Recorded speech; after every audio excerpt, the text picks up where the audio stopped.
नमस्कार. माझे नाव राधा अळवणी. मी ॲक्च्युली फोंड्याला राहते, पण इथे आमची ब्रांच आहे लोकविश्वास प्रतिष्ठान स्पेशल स्कूल.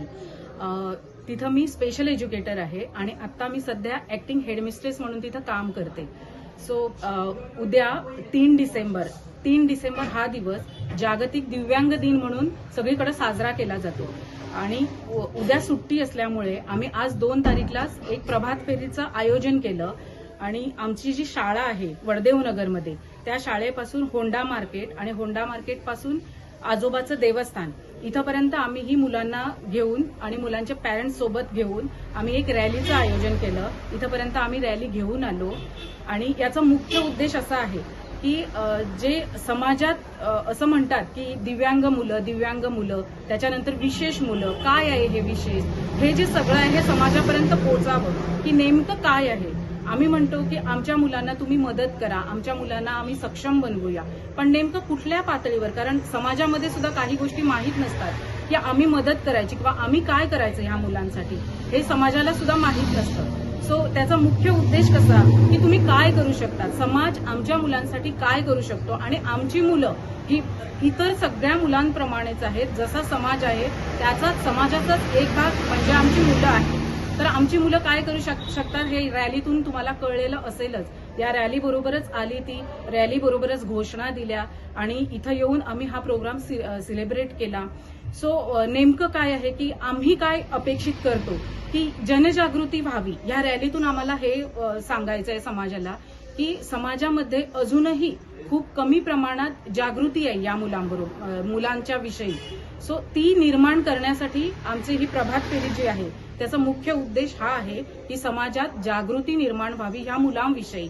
आम्ही बरेच कार्यक्रम बऱ्याच ठिकाणी आम्ही आयोजित करतो, पण तरी सुद्धा कुठेतरी आमची मुले अपेक्षेप्रमाणे त्यांना यश मिळत नाही. सगळ्या समाजापासून ती उपेक्षित अशी राहतात.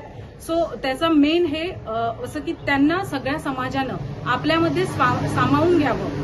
आजकाल जे इन्क्लुजन म्हणतात, इन्क्लुजन म्हणजे समायोजन, सर्वांचं समायोजन हे एक असायला हवं. हे जे इन्क्लुजन आहे त्याचं मुख्य हे आहे की ह्या मुलांना बाजूला न ठेवता या समाजामध्ये मिक्स करून घेऊन आपल्याबरोबर पुढे न्यावं, यशस्वीरित्या पुढे न्यावं असं आम्हाला वाटतं.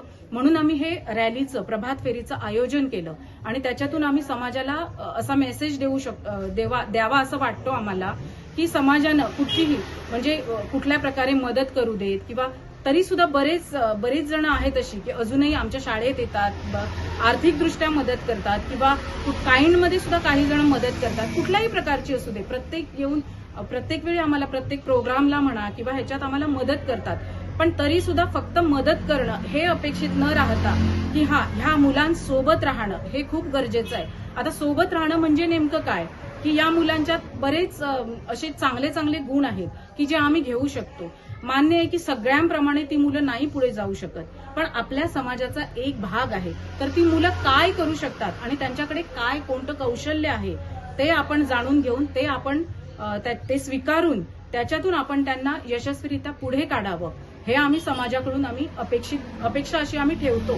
त्यामुळे आम्ही समाजाला असं सांगू इच्छितो की कुठलंही प्रोग्राम असू दे, काही असू दे, पण तुम्ही ह्या मुलांना बाजूला न ठेवता सगळ्यांबरोबर त्यांना सामावून घ्या आणि जसं तुम्ही इतर मुलांना म्हणजे रेग्युलर असू मुलं किंवा इतर जो समाज आहे की त्यांच्याकडे ज्या दृष्टीनं तुम्ही बघता त्याच दृष्टीनं तुम्ही या मुलांकडे बघावं अशी आमची इच्छा आहे असं आम्हाला वाटतं. आणि हे व्हायलाच हवं, सामाजिक पातळीवर हे व्हायला हवं. त्यामुळे हे प्रभात फेरीचं एक छोटासा आम्ही आयोजन केलं ज्याच्यात आम्हाला सगळ्यांनी, आजोबा देवस्थानची जी कमिटी आहे त्यांनी सगळ्यांनी आम्हाला हेल्प केली. वेळोवेळी ते आम्हाला आमच्या शाळेत येतात, आम्हाला मदत करतात. कुठलीही गोष्ट असू दे ते विचार करून त्याच्यावर काहीतरी त्या समस्येवर तोडगा काढतात आणि आम्ही त्यांच्यासोबत पुढे जातो.